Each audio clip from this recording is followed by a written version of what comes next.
Buxheti i komunës së Gostivarit për vitin 2026 do të arrijë vlerën prej 35 milion euro, duke shënuar një rritje prej 4.5 milion euro krahasuar me vitin e kaluar. Jeton Osmani nga sektori për financa dhe buxhet pranë komunës së Gostivarit para Këshillit Komunal dha një sqarim të detajuar lidhur me buxhetin e propozuar. Ai theksoi se pjesa më e madhe e buxhetit, rreth 17 milion euro, është paraparë për pagat dhe kontributet për të punësuarit komunal, zjarfikësit si dhe për stafin në shkollat fillore dhe të mesme dhe në çerdhet për fëmijë. Viti 2026 kena propozuar një buxhet rekord prej 35 milion euro apo në denar prej 2 miliard 165 milion 906.071 denar, krahasuar me vitin 2025, pra kena një rritje prej afërsisht 5 milion euro, apo buxheti paraprak gjithsej ka qenë 1 miliard 881 milion 952.000 denar.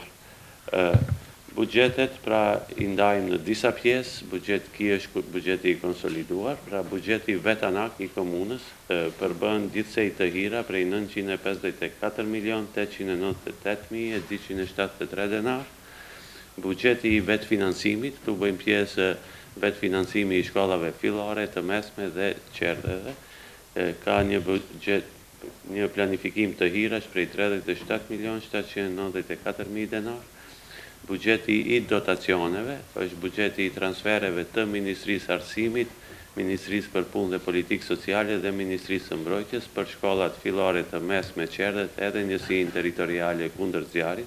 Pra gjithsej ky blok dotacion kap shumën prej 1 miliard 142 milion 281.710 denar.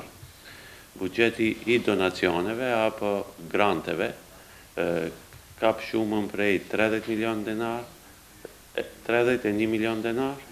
Kredite nuk kena parapara për vitin 2026. Osmani theksoi gjithashtu se për vitin 2026 janë paraparë shpenzime kapitale dukshëm më të larta, të orientuara drejt projekteve zhvillimore dhe investimeve infrastrukturore. Sipas tij, shuma e dedikuar për investimet kapitale te kalon 11 milion euro. Shpenzimet kapin shumën prej 2 miliard 165 milion 906.000 denar, ku janë të strukturuar asi për rroga dhe kontribute 1 miliard 233 milion 021.000 denar. Te rrogat dhe kontributet përfshihen rroga duke filluar nga kryetari i komunës, administrata komunale, njësia territoriale kundër zjarrit, shkollat e mesme, fillore dhe çerdhet. Rezervat e padefinuara 2 milion denar. Mallra dhe shërbime 209 milion dinar 967.000. Kamata 410.000 denar, subvencione dhe transfere ndaj ndërmarrjeve të ndryshme edhe organizatave jo qeveritare 67 milion 659.000 denar, benefite sociale 700.000 denar, shpenzime kapitale 651 milion 547.000 denar, edhe shpenzimet kapitale kapin vlerën më të madhe këtë vit, pra 651 milion e 547.000 denar. Buxheti dhe të gjitha pikat përbërëse të tij miratuan me unanimitet votash nga Këshilli Komunal i Gostivarit, duke reflektuar mbështetje të plotë për planifikimin financiar dhe prioritetet zhvillimore të komunës për vitin e ardhshëm. Këshilli kaloi edhe pika të tjera që lidheshin me programën dhe buxhetin e ndërmarrjeve publike të qytetit për vitin e ardhshëm, pika nga sfera arsimit, kulturës, sportit dhe urbanizmit.